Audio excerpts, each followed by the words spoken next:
大家好，我哋係嚟自基督教宣道會徐澤林紀念小學嘅學生。我哋嘅產品就係陪伴鳥。陪伴鳥係專為一啲獨居長者而設嘅小伙伴。咁因為獨居長者經常獨留在家中，缺少社交活動，缺乏關懷同陪伴，容易產生孤獨感。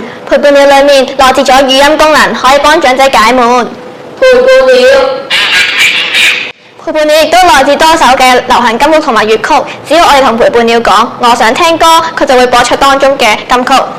陪伴鳥，我想聽歌。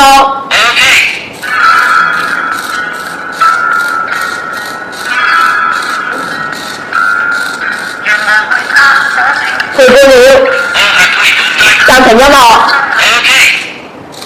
而我哋亦都鼓勵長者多啲活動身體，所以裡面亦都內置咗早操教學，裡面有2個唔同程度嘅早操教學，可以等老友記鬆一鬆筋。陪伴鳥，我想做早操。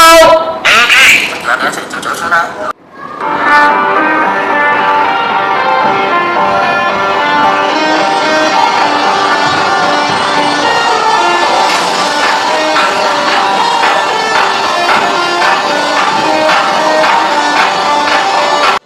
陪伴鳥亦都有一個額外嘅功能，就係透過紅外線感應器配合提示功能，提醒長者唔同嘅提示，例如喺門口。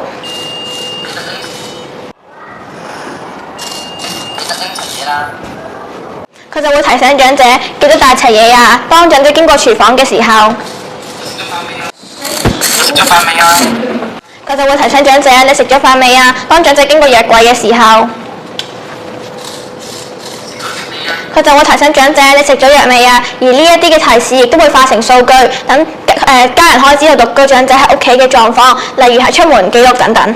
而我哋嘅陪伴鳥用真實嘅羽毛包裹，富有鳥類嘅質感。而當佢講嘢嘅時候，佢嘅翅膀亦都會同時喐動，增加真實感。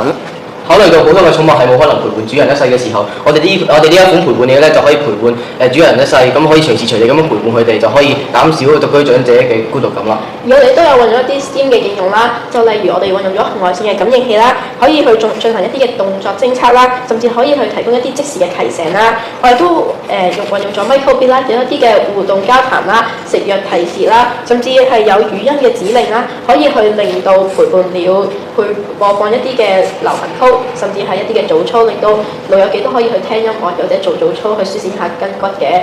我哋咧都有運用 3D printer 去製作呢一隻嘅陪伴鳥，就好似陪伴鳥嘅背部咁樣，我哋都係運用咗 3D printer 去製作而成㗎。我哋今日嘅介紹完畢，多謝大家。